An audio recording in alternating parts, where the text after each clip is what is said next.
ఇది కేవలం సమాచారంగా మాత్రమే భావించండి. వైద్య నిపుణులను సంప్రదించండి. Right sir. ఒకప్పుడు హార్ట్ అటాక్స్ అనేవి కేవలం పెద్ద వయసు వాళ్ళకే వస్తాయి అనేది ఒక థాట్ ఉండింది. బట్ ఇప్పుడు 30+ 40+ ఇంకా యంగ్స్టర్స్కి కూడా హార్ట్ అటాక్స్ వచ్చి సడన్గా చనిపోతున్నారు. అది సెలబ్రిటీస్ అవ్వచ్చు, కామన్ పీపుల్ అవ్వచ్చు, ఇలాంటివి మనం చూస్తూనే ఉన్నాం. అండ్ ఎక్కువగా ఈ మధ్య కాలంలో వింటున్న పాయింట్ ఒకటి ఏంటంటే bypass surgery, coronary artery bypass surgery. So దీని గురించి కొంచెం డీటెయిల్స్ చెప్పండి.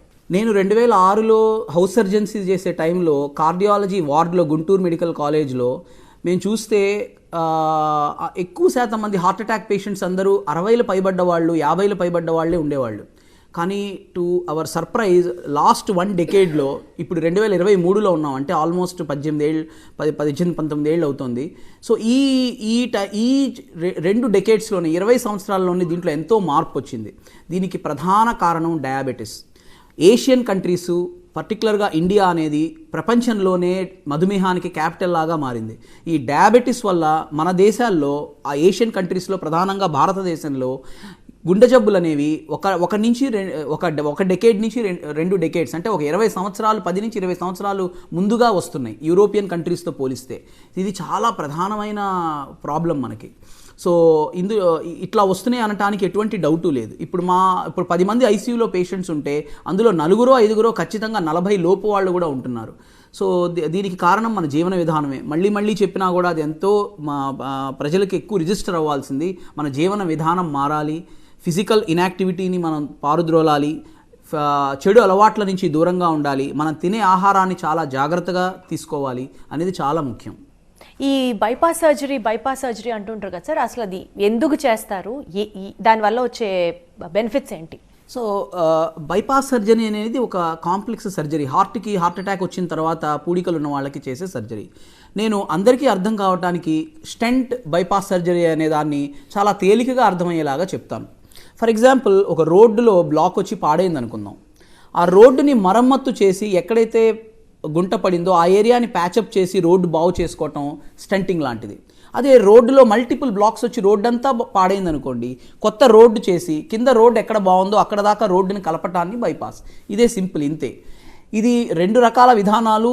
ఆ పేషెంట్స్ యొక్క సమస్యలు బట్టి, వాళ్ళకున్న జబ్బు బట్టి, వాళ్ళు ఏది తట్టుకుంటారు, వాళ్ళకి ఏది బాగుంటుంది అనేది డాక్టర్సు పేషెంట్ యొక్క తీరుని బట్టి నిర్ణయిస్తారు. ఎవరికి ఏది మంచిది అనేది అలా జనరలైజ్ చేసి వీళ్ళకి బైపాస్, వీళ్ళకి స్టంట్ అని చెప్పడం సరికాదు.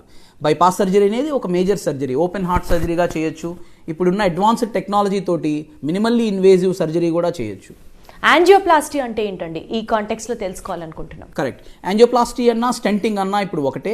యాంజియోప్లాస్టీ అంటే నేను చెప్పినట్టుగా జస్ట్ ఎక్కడైతే బ్లాక్ వచ్చిందో ఆ బ్లాక్ని క్లీన్ చేసి దాన్ని బెలూన్ తోటి అక్కడ ఉబ్బించి ఆ పూడికని క్లీన్ చేసి అక్కడ స్టంట్ అనేది ఒక స్ప్రింగ్, డ్రగ్ పూసిన ఒక స్ప్రింగ్, మెటల్ స్ప్రింగ్ లాంటిది, దాన్ని అక్కడ అమర్చి చేయటమే. సింపుల్గా అర్థం అవ్వాలంటే రోడ్డుని మరమ్మత్తు చేసి ముందు దాన్ని చదును చేసి మనం ఎలా అయితే సిమెంట్ రోడ్డు వేస్తామో సేమ్ అలానే. సార్, మీరు చెప్తుంటే కొంత రిలీఫ్గా ఉంది. మెడిసినల్ టెక్నాలజీ ఇంత పెరిగింది, ఇంత వృద్ధి చెందింది, అట్లీస్ట్ మనం ధైర్యంగా ఉండొచ్చు అని అనిపిస్తుంది. బట్ ఎంతైనా హార్ట్ ప్రాబ్లమ్స్ రాకుండా ఉంటే ఇంకా బాగుండు అన్న ఒక ఫీలింగ్ వస్తుంది. సో అందరినీ ఉద్దేశిస్తూ, అంటే నాట్ ఓన్లీ ఫర్ కోవిడ్ వచ్చి తగ్గిన వాళ్ళకి కాదు, లేకపోతే జనరలైజ్డ్గా మాట్లాడితే ప్రతి ఒక్కళ్ళకి కూడా they have to take care of their heart. So finally మన ప్రోగ్రామ్ కంక్లూడ్ చేసేటప్పుడు 5 golden rules for a healthy heart చెప్పండి సార్. లైఫ్ స్టైల్ మోడిఫికేషన్ అనేది చాలా ఇంపార్టెంట్. రోజు వ్యాయామం చేయటం, రోజుకి కనీసం 30 నిమిషాల నుంచి 40 నిమిషాలు వాళ్ళకి తోచిన వ్యాయామం, వేగంగా నడవటం కానీ లేకపోతే జాగింగ్ కానీ, ఏ రకమైన వ్యాయామం అయినా అవ్వచ్చు, సూర్య నమస్కారాలు అవ్వచ్చు, మెడిటేషన్ అవ్వచ్చు, యోగా అవ్వచ్చు, ఏదైనా చేసుకోవచ్చు, అది చేయాలి. 2 చెడు అలవాట్ల నుంచి దూరంగా ఉండాలి. ఎక్కువ చెట్ల ఆధారిత ఆహారాన్ని తీసుకోవాలి. నాన్ వెజిటేరియన్ డైట్ని తక్కువగా తీసుకోవాలి. అవసరమైన వాళ్ళకి, అంటే ఎవరికైతే ఈ హార్ట్ అటాక్స్ కానీ స్ట్రోక్స్ కానీ అధికంగా వచ్చే అవకాశం ఉందో వాళ్ళు డాక్టర్స్ దగ్గరికి వెళ్ళి స్క్రీనింగ్ టెస్టులు చేయించుకోవాలి. అలానే బీపీని కంట్రోల్లో ఉంచుకోవాలి, షుగర్ని కంట్రోల్లో ఉంచుకోవాలి. ఇవన్నీ important rules. Most importantly sir మీరు చెప్పిన ఈ 5 గోల్డెన్ రూల్స్ ఫాలో అవుతూ ఎప్పటి నుంచో ఒక పాయింట్ అడగాలనుకుంటాను, ఈసారి మీరు ఉన్నారు కాబట్టి అడిగేస్తున్నాను డైరెక్ట్గా. హార్ట్ అటాక్స్ కానీ హార్ట్ రిలేటెడ్ ప్రాబ్లమ్స్ కానీ అన్ని హెరిడిటరీగా కూడా వచ్చే ఆస్కారం ఉంది అని విన్నాం. ఇది ఎంతవరకు కరెక్ట్? అండ్ అలాగే ఒకవేళ అదే కనుక నిజమైతే ముందుగానే వాటిని స్క్రీనింగ్ టెస్ట్ ద్వారా తెలుసుకొని వాటిని నివారించే అవకాశాలు ఉన్నాయంటారా? హార్ట్ అటాక్స్ అనేది వారసత్వంగా రావటం అనేది నిజం. ఎందుకంటే ఎంతోమంది వాళ్ళ ఫ్యామిలీస్లో తండ్రికి కానీ అన్నలకు కానీ వాళ్ళ సిస్టర్స్కి కానీ ఉన్నప్పుడు వాళ్ళ ఫ్యామిలీ మెంబర్స్లో తరచూ మేము హార్ట్ అటాక్స్ చూస్తూ ఉంటాం. ఇది చాలా కామన్గా చూసే విషయమే. అయితే దీన్ని జెనెటికల్గా గుర్తించి జీన్ లెవెల్లో దాన్ని గుర్తించి దాన్ని ముందుగానే గుర్తించి చేయటం అనేది సాధ్యపడే విషయం కాదు. ప్రస్తుతానికి దాని మీద పరిశోధన జరుగుతోంది, సైన్స్ ఇంకా దాని వైపు మనం వెళ్తున్నాం. అయితే చాలా మంచి టెస్టులు మన దగ్గర అవైలబుల్గా ఉన్నాయి ముందుగానే హార్ట్ ప్రాబ్లం రాకముందే గుర్తించడానికి.